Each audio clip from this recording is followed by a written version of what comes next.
Bienvenidos a NTD en español, soy Mayra Jaime y vayamos directo a la información.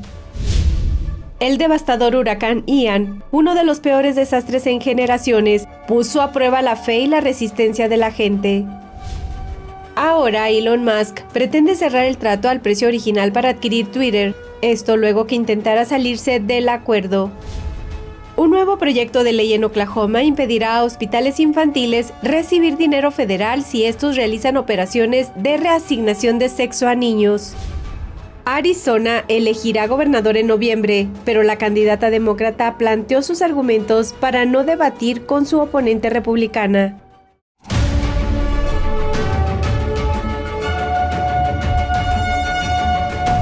Ya ha pasado una semana desde que el huracán Ian azotó Florida. Los equipos de búsqueda y rescate de todo el país se han dirigido a una isla del suroeste de Florida. Los rescatistas siguen yendo de puerta en busca de cualquier persona atrapada en sus casas. El número de fallecidos ha superado ya el centenar de personas. Tenemos los detalles. Los rescatistas trabajan sin descanso buscando sobrevivientes en Fort Myers Beach. El poderoso huracán ya se ha cobrado la vida de al menos 106 personas. Las autoridades temen que esa cifra pueda aumentar. Cientos de miles de personas siguen sin electricidad. Algunas personas han estado sin electricidad durante mucho tiempo, así que este es un esfuerzo importante y queremos seguir avanzando. Los alimentos y el agua escasean. He tratado de darles a mis hijos para que puedan comer. El Grupo Operativo 2 de Florida, con sede en Miami, está en la isla ayudando a las autoridades locales a encontrar a las personas que permanecieron en la isla durante la furia de Ian. Lo que hemos aprendido es que en ese periodo sacar a la gente fuera aumenta enormemente las posibilidades de supervivencia. Los funcionarios construyeron un campamento base con duchas y baños móviles mientras se turnan para encontrar más supervivientes en una isla llena de escombros. Muchos temen que la reconstrucción pueda llevar años. Las casas de la isla eran conocidas por sus encantadores colores y por tener un paraíso en su patio trasero. Ahora el área se ha convertido en una zona de operaciones de búsqueda y rescate totalmente operativa. La playa de Fort Myers es famosa por su arena blanca y sus aguas azules turquesa y ha atraído a los veraneantes durante años, pero ahora es un lugar de desolación plagado de edificios destruidos. Con una intensidad imparable, el huracán Ian dejó un rastro de destrucción en el suroeste de Florida. Las iglesias locales están proporcionando una fuerza estabilizadora en las vidas de las personas sumidas en el caos y el dolor. Esta es la historia. Los Compton perdieron su casa y sus posesiones por la furia de Ian. Cuando la tormenta tocó tierra el pasado miércoles, se refugiaron en una iglesia bautista local, junto con otros feligreses que buscaban refugio de los estragos. Era como el arca de Noé. No sabías a qué altura iba a llegar el agua. Cuando empezó a llegar, no sabíamos cuándo iba a parar. Estábamos en nuestro púlpito, en la iglesia. Las aguas de la inundación se precipitaron bajo los asientos y llevaron a los feligreses al púlpito. Las ráfagas de viento destrozaron el campanario de la iglesia. El campanario se vino abajo. Sonó como si una bomba hubiera golpeado el techo. Apareció un gran agujero y los escombros salieron por él. Pero no hizo daño a nadie. Todo el mundo estaba a salvo. En medio de la frustración y el miedo, rezaron pidiendo ayuda. Nuestra iglesia fue construida para soportar vientos de 130 millas por hora. Ahora sabemos que puede resistir más que eso, con la mano de Dios. Al igual que los Compton, casi una docena de personas sin hogar han encontrado un refugio temporal en la iglesia bautista del suroeste. Se encuentra en una de las comunidades más devastadas de Fort Myers y cuenta con una congregación de varios cientos de personas. Supongo que el 25% de nuestra gente ha perdido su casa. Eso es solo una loca conjetura, pero no son 3 o 4, hay un montón de gente. Todos estos parques alrededor de aquí estaban en su mayoría, si no completamente bajo el agua. También busca refugio la jubilada Bárbara Huasco. Cada uno tiene una almohada. Aquí está la medicación. Y luego una pequeña nevera. Y bolsas con nuestra ropa. Mientras descansa en un sillón reclinable por el momento, cree que la comunidad superará los tiempos difíciles. Al otro lado de la ciudad, unos 50 feligreses del Ministerio de Belén de la Asamblea de Dios se reunieron. Contaron que se quedaron sin electricidad, sin agua potable y, en muchos casos, con las casas dañadas. El pastor Ailton Silva dijo que la tormenta puso a prueba la resistencia y la fe de su comunidad. Los miembros de nuestra congregación no tenemos una pérdida como esa, pero necesitamos orar por la gente que perdió más que nosotros. Después de este huracán, algunas personas van a pensar más en la fe, en la familia, en Dios. La furia del huracán Ian dejó más de 100 muertos e innumerables personas varadas. Para muchos puede haber sido el peor desastre en generaciones. El máximo tribunal del país no desperdicia el tiempo en su nuevo periodo. La Corte Suprema rechazó la impugnación de los mandatos de vacunación del presidente Biden para los trabajadores sanitarios. Los jueces permitieron previamente que el mandato se mantuviera en pie, aunque dejaron abierta la posibilidad de fallar a favor de los impugnadores estatales en el futuro. Y en otro caso destacado, la Corte anuló una sentencia de un tribunal inferior sobre una ley de armas de Massachusetts. Aquí está Melina Weisskopf de NTD con los detalles. En el primer fallo de su nuevo periodo, la Corte Suprema revocó el lunes una sentencia sobre una ley de armas de Massachusetts. La ley imponía la prohibición de por vida para comprar armas de fuego a cualquier persona condenada por un delito relacionado con un arma. En estos casos, específicamente en Massachusetts, muchos de ellos son delitos menores no violentos. No es que hayan cometido un delito con un arma o hayan herido a alguien. Y ahora ya no se les permite tener un arma para defenderse a ellos mismos o a sus familias. El caso involucró a un hombre de Massachusetts que fue detenido en 2004 en D.C. por llevar un arma de mano al entrar en un museo. 14 años después se le negó el permiso para comprar un arma de fuego. El fallo del máximo tribunal devuelve el caso a la Corte de Apelaciones del Primer Circuito de Estados Unidos para que lo estudie de nuevo a la luz de la sentencia de la Corte Suprema del pasado mes de junio, que reconoció el derecho constitucional a portar armas en público. ¿Han visto un aumento en el número de ventas de armas desde que la Corte Suprema empezó a fallar más a favor de la segunda enmienda? En los últimos años, en general ha habido un aumento después del COVID. Las protestas del año pasado o el año anterior y el aumento de la delincuencia en general ha provocado un gran aumento. Y en otro caso de alto perfil que la Corte Suprema está revisando luego de iniciar su nuevo periodo, se están analizando las implicaciones sobre la ley del derecho al voto. Ahora lo que está sucediendo aquí es que un grupo de votantes de Alabama está pidiendo que la Corte obligue a Alabama a rediseñar los mapas de distrito y crear un segundo distrito de mayoría negra. Alabama respondió diciendo que esto sería inconstitucional y sería un ejemplo de clasificación basada en la raza. Eso es lo que argumenta Alabama. No está claro cuándo la Corte emitirá su fallo porque los jueces podrían esperar hasta después de las elecciones de noviembre, ya que las elecciones de mitad de mandato están a solo unas semanas. Reportando desde Washington, D.C., Melina Weisskopf, NTD Noticias. En el segundo día del juicio contra los miembros de Oath Keepers, fueron acusados de conspiración sediciosa por la irrupción del 6 de enero en el Capitolio. Los fiscales federales presentaron pruebas obtenidas por alguien que grabó en secreto una supuesta reunión de planificación. El martes, el agente del FBI, Michael Pellien, dijo al jurado que los Oath Keepers celebraron una reunión de casi 2 horas en noviembre de 2020 para discutir sus planes para el 6 de enero, según un informe de MSN. Su testimonio se dio mientras los fiscales federales reprodujeron una grabación de audio en el tribunal sobre la supuesta reunión de planificación de los Oath Keepers. Los Oath Keepers se describen a sí mismos como un grupo de patriotas estadounidenses dedicados a defender la Constitución de Estados Unidos. Sin embargo, los fiscales catalogan al grupo como una milicia de extrema derecha.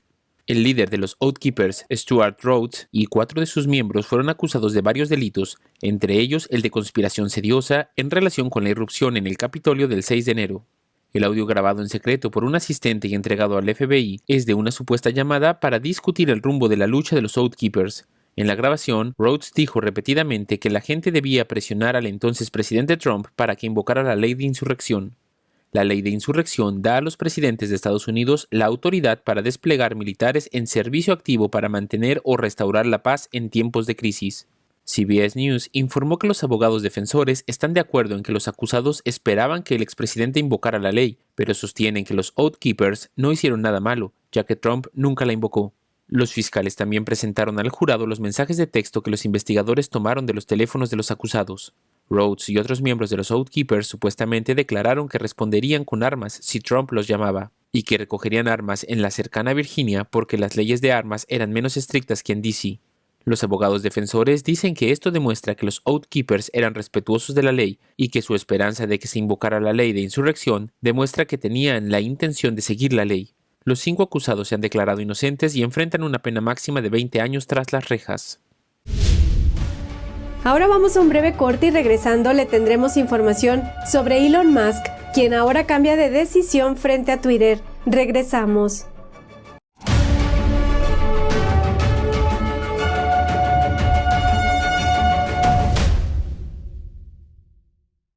Creo que informarse de verdad es más que solo conocer los hechos, es investigar, es buscar la verdad para ser libre. ¿Quieres saber más? ¿Quieres llegar a la fuente? Venga con nosotros al Descubierto, un programa donde no solo compartimos las noticias, sino que también vemos los hechos desde diferentes ángulos y de manera imparcial. Suscríbase gratuitamente a nuestro canal Al Descubierto y usted podrá tomar una decisión informada. Lo esperamos de lunes a viernes en YouTube y en Epoch TV, 19:30 hora del Este. A América Latina pode, nesse momento, ser o grande farol para a nova esquerda que nós precisamos criar no mundo. Nós estamos cercados de bandeiras vermelhas. Las preguntas me parecieron demasiado importantes para ignorarlas. Temos outras poucas potências de olho no Brasil. ¿Qué intereses extranjeros hay en esta disputa? Há riscos de ataques de diversas formas e origens. Quise llegar a la verdad de estos hechos y de lo que significa. Virtually every country in Latin America is now going down the Sao Paulo Forum Road, the Workers' Party model. Isso acaba por transformar esses países em narco-estados. É o último bastião da América do Sul. Se cair o Brasil, é um perigo muito grave para todas as Américas. One of the most critical elections in world history. It's not just about Brazil. This is about the entire Latin America. This is about the entire Western Hemisphere. And if the Western Hemisphere falls, that's it. That's a communist world. So that's the short answer.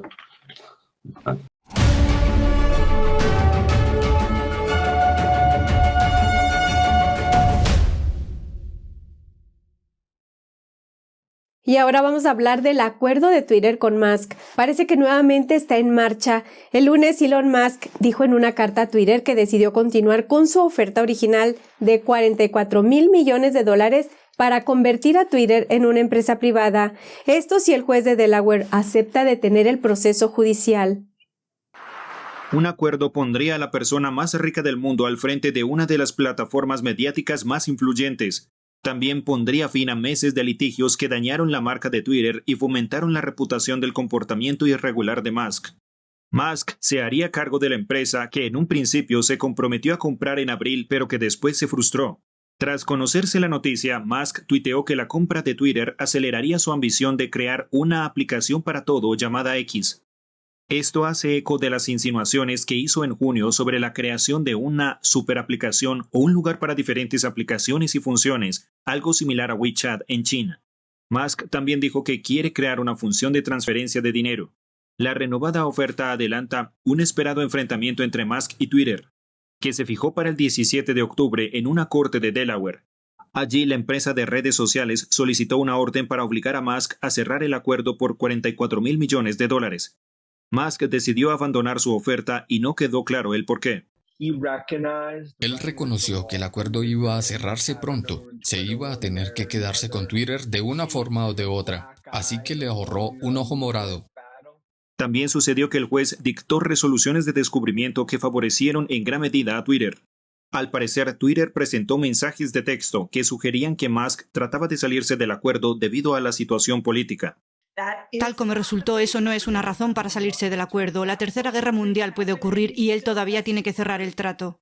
Twitter recibió la carta de Musk y pretendía cerrar el acuerdo al precio original, aunque Musk intentó salirse del acuerdo por su creencia de que el número de cuentas de bots era mayor que lo estimado por Twitter del 5%. 3 importantes grupos médicos están pidiendo al Departamento de Justicia que investigue las amenazas de bomba contra hospitales infantiles. Los grupos afirman que los profesionales médicos que prestan atención a los transexuales se enfrentan a un mayor estrés y miedo. La Academia Americana de Pediatría, la Asociación Médica Americana y la Asociación de Hospitales Infantiles escribieron una carta conjunta dirigida al fiscal general de Estados Unidos, Merrick Garland. La carta dice: le instamos a que investigue a las organizaciones e individuos que realizan amenazas de bomba y amenazas de violencia personal contra los hospitales infantiles de todo Estados Unidos. El mes pasado, una mujer fue acusada de llamar con una falsa amenaza de bomba al Hospital Infantil de Boston, que provee servicios de transición de género, y hay informes de otras amenazas similares contra otros hospitales infantiles que también ofrecen los mismos servicios. La carta también afirma que han pedido a las empresas tecnológicas que impidan la llamada desinformación en sus plataformas y han pedido al Departamento de Justicia que persiga a los responsables de difundir información falsa. Quieren criminalizar estos desacuerdos. Hablamos con el Dr. Richard Merling, director académico de Wellness Company, una empresa de atención virtual que dice apoyar la libertad médica. Me parece que es exactamente la misma táctica que utilizaron contra los padres que se oponían a la teoría crítica de la raza, por ejemplo en las escuelas. La carta también dice que los grupos médicos apoyan a los profesionales de la medicina que proporcionan atención médica basada en la evidencia, incluyendo servicios de transición de género a niños y adolescentes. ¿De qué están hablando? ¿Cirugía de afirmación de género basada en la evidencia? Porque alguien lo dice, ¿está bien? Si alguna academia o algún grupo de los llamados expertos lo dice, ¿está bien? ¿Ahora está basado en la evidencia? Esto es lo que he escrito anteriormente. Como un ejemplo de la tiranía de la medicina basada en la evidencia, le das a un grupo de los llamados expertos la autoridad para revisar la literatura y decidir qué es verdad y qué es válido, y luego se vuelven locos con ello, y ahora ya no se puede ni siquiera estar en desacuerdo, y si lo haces, estás difundiendo información falsa o desinformación, te van a atacar, te quitan la licencia, atacan tu certificado de especialidad y posiblemente ahora serás procesado por el Departamento de Justicia de Merrick Garland. Nos pusimos en contacto con el Departamento de Justicia para que nos dieran su opinión, pero no nos respondieron antes de esta emisión. Quienes se oponen a los procedimientos de transición de género a menores tienen previsto protestar ante la convención de la Academia Americana de Pediatría en California este sábado, y el gobernador de Oklahoma, Kevin Stitt, está tomando medidas contra un hospital infantil que realiza esos procedimientos.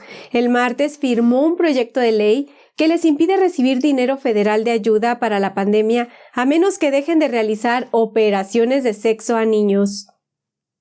La nueva ley reserva más de $108 millones en fondos del Plan de Rescate Americano para el sistema de salud de la Universidad de Oklahoma. Sin embargo, solo recibirán el dinero cuando ninguno de sus centros médicos ofrezca tratamiento médico de reasignación de género a pacientes menores de 18 años. Stitt afirma que la ley pretende evitar que el dinero de los impuestos se utilice para financiar procedimientos irreversibles en niños sanos, pero dice que el proyecto de ley no hace lo suficiente y quiere que los legisladores elaboren otro proyecto de ley para prohibir el tratamiento en menores no solo en el hospital infantil, sino en todo el estado. Las principales compañías aéreas estadounidenses rechazaron el pedido de legisladores de que debían abstenerse voluntariamente de volver a comprar acciones. Esto tiene que ver con la ayuda a la nómina por COVID-19 del gobierno federal. El congresista demócrata Peter DeFazio lideró el proyecto junto con otros 69 legisladores. Pidieron a las aerolíneas que se abstuvieran de readquirir acciones hasta que fueran capaces de satisfacer la demanda, cubrir los puestos clave y restablecer el servicio normal. El Congreso aprobó $54.000 millones que cubren gran parte de los costes de las nóminas de las aerolíneas estadounidenses durante 18 meses, hasta septiembre de 2021. La medida vino acompañada de una prohibición de la recompra de acciones, que expiró el viernes pasado. Airlines for America, un grupo comercial que representa a las principales compañías aéreas, rechazó el pedido. El grupo representa a aerolíneas como Delta, United, Southwest y American. Ahora vamos a un breve corte, pero antes quiero aprovechar para recordarle que se suscriba a nuestro canal de NTD en español y active la campanita para recibir notificaciones. Suscríbase a Epoch TV ingresando a es.theepochtimes.com, donde encontrará el mejor contenido en español y sin censura. Regresamos.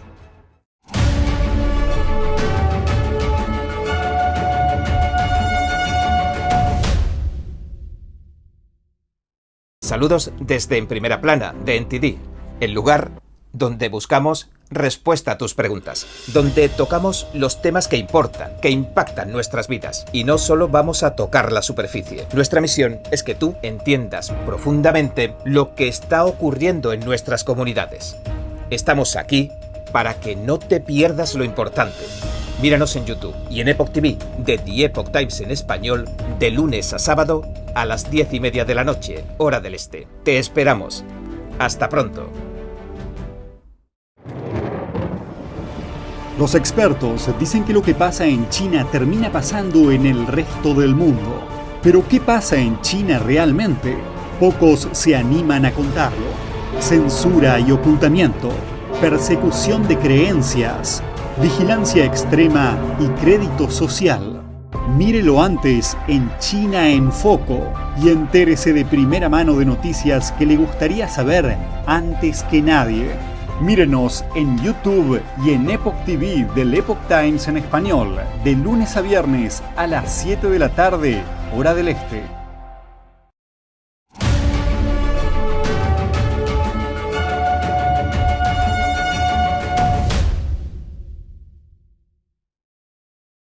Ahora vamos a las elecciones de mitad de mandato. Arizona elegirá nuevo gobernador en noviembre y una de las candidatas se negó a debatir con su oponente. Aquí tenemos los detalles. Katie Hobbs, la candidata demócrata a la gobernación de Arizona, se negó a debatir con su oponente republicana Kari Lake de cara a las elecciones de noviembre. Su campaña dijo a los medios locales que no discutirá con una teórica de la conspiración. Dijeron: la secretaria Hobbs sigue dispuesta y deseosa de participar en un evento al estilo de debate abierto.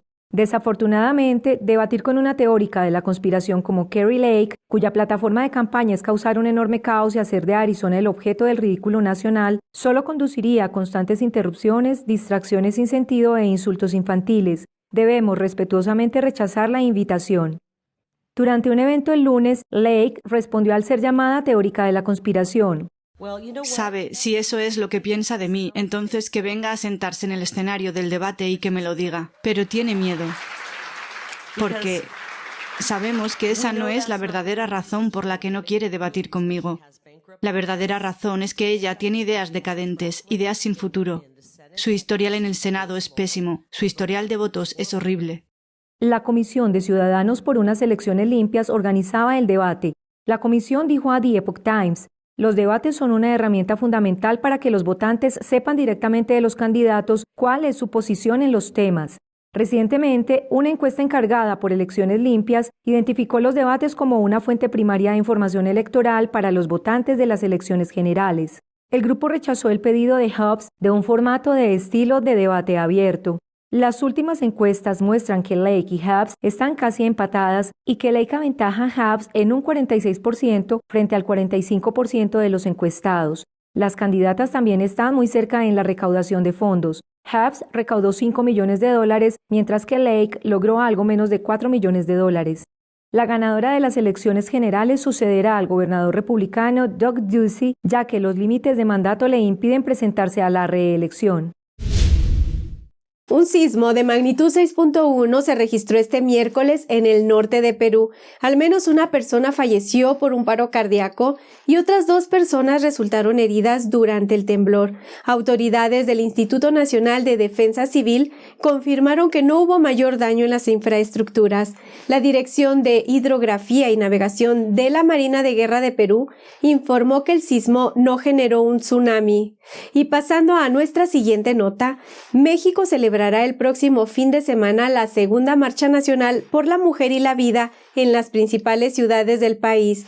Hablamos con uno de los organizadores para conocer más detalles del evento.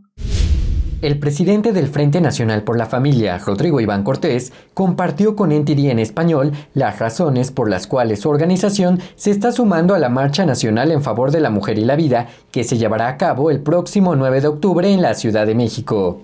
¿Por qué se hace esta convocatoria? Porque se necesita 3 cosas muy puntuales. Apoyar la vida en México, apoyar a la mujer en México y apoyar la paz en México. Son los 3 elementos que tiene esta convocatoria. la vida, la mujer y la paz. Esta es la segunda marcha nacional a favor de la mujer y la vida que se llevará a cabo en la capital del país y en más de 100 ciudades. Cortés señaló que la convocatoria defiende el ciclo vital completo ante las amenazas de distintas iniciativas que pretenden socavarla y ante la violencia que se vive en todo el país. No hay paz si no se respeta la vida. Por eso creemos que es bien importante que en este tiempo en donde nuestro país está sufriendo tanto por una violencia desatada, por la mayor cantidad de asesinatos en la historia moderna de México, pues hay que pedir que se respete la vida. Esto ocurre luego que la semana pasada se presentó un proyecto de dictamen en el Senado para despenalizar el aborto en todo el país. La iniciativa desató la polémica por una presunta equivocación en el proyecto que habría permitido la despenalización del aborto hasta los 9 meses de embarazo. La senadora Marta Lucía Mitchell alegó que se trataba de un error de redacción. Iván Cortés comentó al respecto. Menudo error de redacción, aquel que por esa falla, entre comillas, se lleva la vida de miles y miles de seres humanos. No fue un error de redacción. Eso es lo que dice, o decía por lo menos, el documento por el cual fueron convocados los senadores para las Comisiones Unidas. Sin embargo, por petición de varios miembros del Senado, se decidió suspender la votación del dictamen para después analizarlo en una fecha posterior. En respuesta a la polémica iniciativa, Iván Cortés dijo que lanzó, junto con otros activistas pro vida, una petición para desechar el dictamen, que hasta ahora ha recibido el apoyo de más de 32,000 personas. Y esto es todo por hoy. Gracias por acompañarnos. Los esperamos en nuestra próxima emisión. La cita es a las 10 de la noche, hora del este, por epochtv.com/ES, la plataforma gratuita del Epoch Times en español. Que tengan una excelente tarde.